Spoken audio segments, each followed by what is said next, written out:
لن يصلح آخر هذه الأمة لن يصلح آخر هذه الأمة إلا بما صلح أولها۔ امام مالک امام دار الہجرہ نے کہا تھا کہ اس امت کی بیماری بھی پرانی ہے اور اس امت کا علاج بھی پرانا ہے۔ جو دوا محمد الرسول اللہ صلی اللہ علیہ وسلم نے اپنے لوگوں کے لیے اس بیماری کے لیے اختیار فرمایا تھا، وہی دوا اس امت کو آج بھی چاہیے، اور وہی بیماری ہے، وہی دوا کارگر ہو سکتی۔ میرے بھائیوں، حضرت زینب بنت جحش فرماتی ہیں اللہ کے نبی نے فرمایا کہ بس اب فتنے میں ہماری امت پڑنے والی ہے، ایک دن آئے گا۔ حضرت زینب بنت جحش کہتی ہیں یا رسول اللہ انہلک وفینا الصالحون، کیا ہم میں نیک لوگ موجود رہیں گے پھر بھی اللہ کا عذاب آ کے ہم کو ہلاک کر دے گا؟ بہت سارے لوگ سوچتے نہیں ارے چلو کوئی بات نہیں، گناہ پھلانے موجود ہیں، ایک سجدے میں گناہ پار کر دیں گے، بیڑا پار کر دیں گے، گاؤں میں پھلانے موجود ہیں، دعا کر دیں گے، بلا چلی جائے گی۔ نبی کریم صلی اللہ علیہ وسلم نے فرمایا، حضرت زینب بنت جحش کہتی ہیں کہ اے اللہ کے نبی کیا ہم ہلاک کر دیے جائیں گے وفینا الصالحون، حالانکہ ہمیں نیک لوگ موجود رہیں گے؟ قال نعم اذا کثر الخبث، اللہ کے نبی نے فرمایا ہاں، جب خباثتیں زیادہ ہو جائیں گی تو گیہوں کے ساتھ گھن بھی پیس دیا جائے گا۔ جب خباثتیں زیادہ ہو جائیں گی تب گیہوں کے ساتھ گھن بھی پیسا جائے گا، تب نیکوکار لوگ بھی بدکاروں کے ساتھ ہلاک اور برباد کر دیے جائیں گے۔ کیا سوچتے ہو گجرات کے اندر نیک لوگ نہیں رہے ہوں گے؟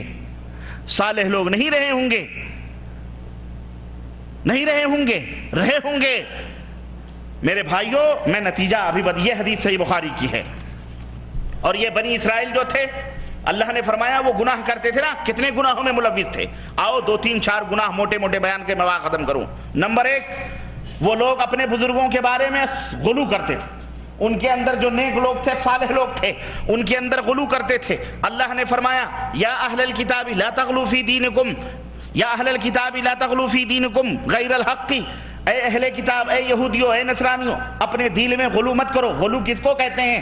اس گلاس کو سونے کا گلاس کہنا ہے، پلاسٹک کا کہہ رہا ہے سونے کا ہے، ننگا دھڑنگا گھوم رہا ہے، سگریٹ بیڑی پی رہا ہے، ملچ بنا ہوا ہے، گونگا باولا بہرا، اور کہہ رہا ہے یہ مجذوب ہے، بہت بڑے ولی اللہ۔ یہ غلو نہیں ہے؟ بولو۔ اللہ نے فرمایا، رسول نے فرمایا اپنی قبروں کو ایک بالش سے اونچی نہ کرو، یہ سنگ مرمر سے اس کو مزین اور آراستہ کر کے اور اس کے اوپر جو ہے بہترین ریشمی چادریں چڑھا کر کیوڑے اور گلاب سے منو ٹنوں سے دھل کر اس کو بوتلوں میں بھر کر تبرکن پیتا ہے، یہ غلو نہیں ہے؟ بولو۔ اللہ نے کہا مجھے پکارو، یہ اللہ کو چھوڑ کر کے سری کرشن اور خواجہ اور داتا اور ان کو پکارنے، غلو نہیں ہے یہ؟ بولو۔ اللہ نے کہا عالم الغیب میں ہوں، کہہ رہے نہیں رسول بھی ہیں، رسول ہی نہیں غلامان رسول بھی ہیں، یہ غلو نہیں ہے صالحین کے بارے میں؟ تو اللہ نے فرمایا، اور سنو بہت سارے لوگ کہتے ہیں کہ جی اگلے والے بہت اچھے تھے بس ان کی مانو، سنو اللہ فرماتا ہے وَلَا تَتَّبِعُوا أَهْوَاءَ قَوْمٍ قَدْ ضَلُّوا مِنْ قَبْلُ، اور سنو اگلے پچھلے کی بات نہیں ہے، اگلے وہی بہتر ہیں جو بہتر تھے، جو نیک تھے، جو قرآن و سنت دے کر کے گئے، اس کی تعلیم بتلا کے گئے۔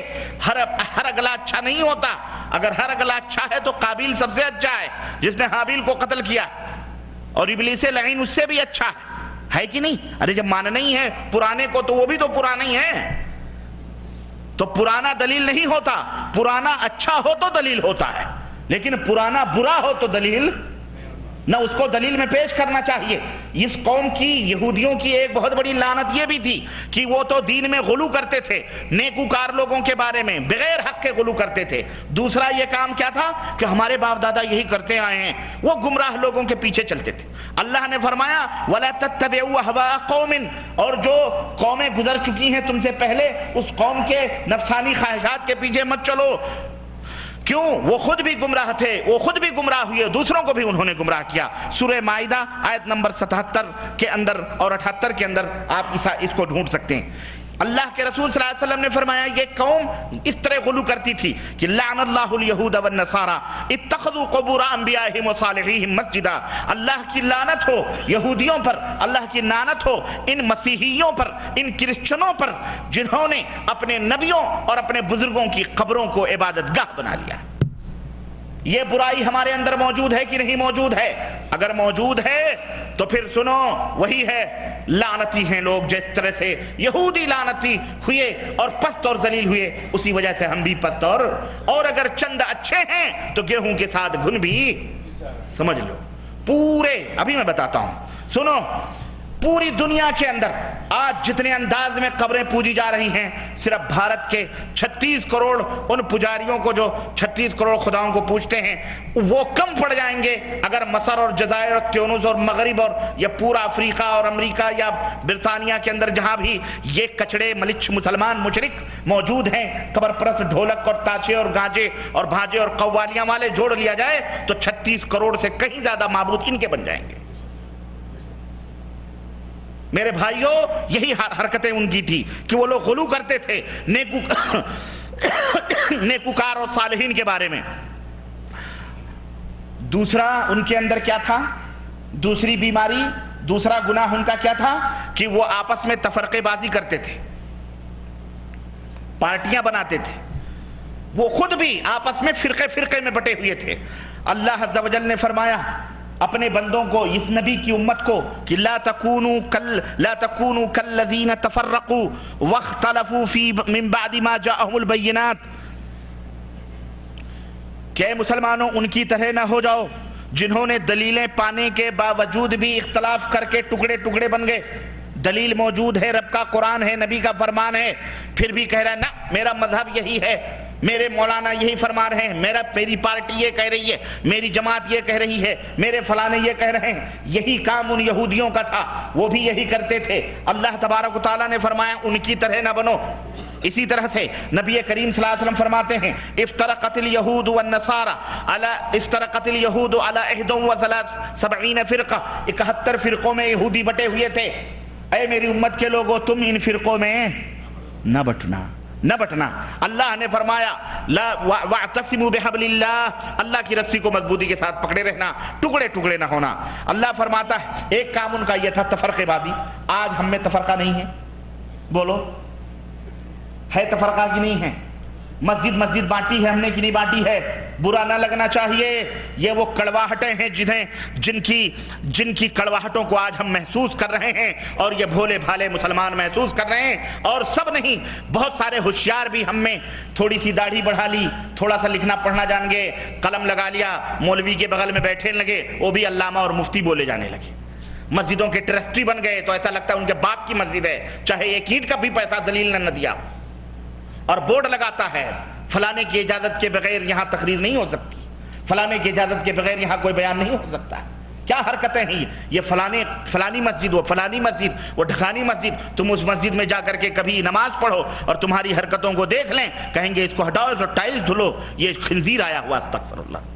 یہ مسلمان ہیں جنہیں دیکھ کے شرمائی ہو۔ بالکل وہی یہودیوں والا تفرقہ ہمارے اندر آیا ہے۔ مسلمانوں، نہ اللہ نے تمہیں شافعی بنایا ہے، نہ حنبلی بنایا ہے، نہ مالکی بنایا ہے، نہ قادری بنایا ہے، نہ حنفی بنایا ہے، نہ چشتی بنایا ہے، نہ قادیانی، نہ خواجہ، نہ بہرا، نہ اسماعیلی، نہ کچھ، نہ تیجانی، نہ رفاعی۔ اللہ نے تم کو مسلمان بنایا ہے۔ تم قرآن و سنت کے ماننے والے بنو۔ مسلمانوں، اپنے اندر تفرقے نہیں مٹاؤ گے، تم اختلافات نہیں ختم کرو گے اپنے اندر۔ جو مولوی یہ کہتا ہے اختلاف رحمت ہے، اس مولوی کو کہہ دو تو اپنی بیوی میں کیوں نہیں اختلاف پیدا کرتا؟ اختلاف کر، فائدہ دوسروں کا ہوگا۔ اپنے بھائی میں کیوں نہیں اختلاف کرواتا؟ ماں باپ میں کیوں نہیں اختلاف کرواتا؟ اپنے محلے میں لاٹیاں کیوں نہیں چلواتا؟ رحمت بانٹنا رحمت ہے نا، یہ رحمت بانٹو۔ میرے بھائیوں، یہ ایک لعنت ہے اختلاف، تفرقہ ایک لعنت ہے، لعنت جو پچھلی امتوں نے کیا، ہلاک و برباد ہو گئیں۔ اگر تم بھی کرو گے تو تم بھی ہلاک و برباد ہو رہے ہو جاؤ گے نہیں۔ اس امت کے اوپر اللہ کے رسول صلی اللہ علیہ وسلم 3 دعائیں مانگی تھیں۔ ایک دعا یہ تھی کہ اس امت کو اللہ تعالیٰ مکمل طور پر برباد نہ کرنا، اللہ نے یہ دعا قبول کر لی تھی۔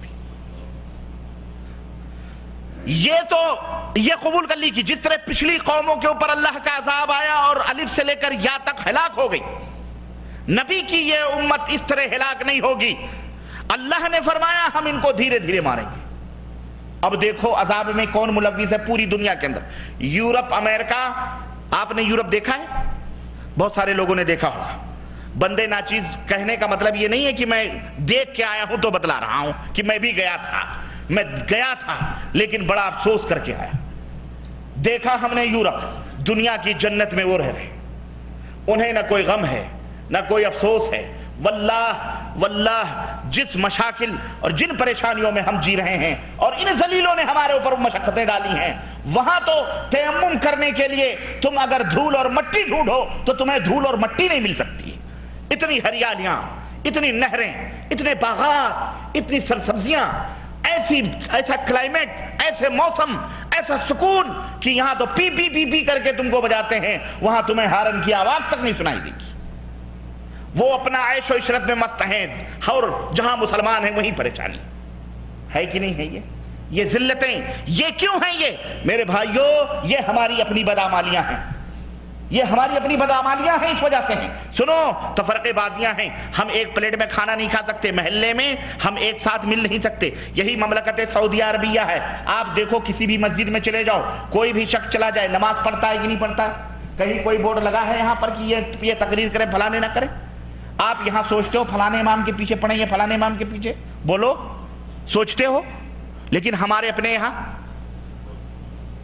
اپنے یہاں محلے کی مسجد میں نہیں پڑھے گا، 2 کلومیٹر مسجد میں جائے گا۔ اور یہاں بھی بعض بد نصیب ایسے بھی ہیں، خیر وہ تو وہاں بھی نہیں پڑھتے، لیکن کہتے ہیں نا نہ پڑھنے کا ایک بہانہ چاہیے، بھائی ہم ان کے پیچھے نہیں پڑھتے، یہ وہاں بھی لوگ ہیں، ایسے بھی لوگ ہیں، تو جو یہاں نہیں پڑھتا وہ وہاں بھی نہیں پڑھے گا۔ سنو، اس طرح سے میرے عزیزو امت کے اندر تفرقے ان مولویوں ڈالے ہیں، لیکن اے میری نبی کے بھولے بھالے امت کے لوگ ہو، اللہ کے لیے تم سدھرو، اللہ کے لیے تم سدھرو، اور یا تو ہم بندے ناچیز کو سدھارو، یا تو خود سدھرو اور ہماری باتیں اچھی لگیں ان کے اوپر عمل کرو، نہیں تو اگر تمہارے پاس اس سے اچھی بات ہے، اللہ کی قسم تمہارے جوتے سروں پہ ہم رکھنے کے لیے تیار ہیں، تم ہمیں آ کے بتاؤ کہ تم گمراہ ہو، صحیح راستہ یہ ہے، آؤ،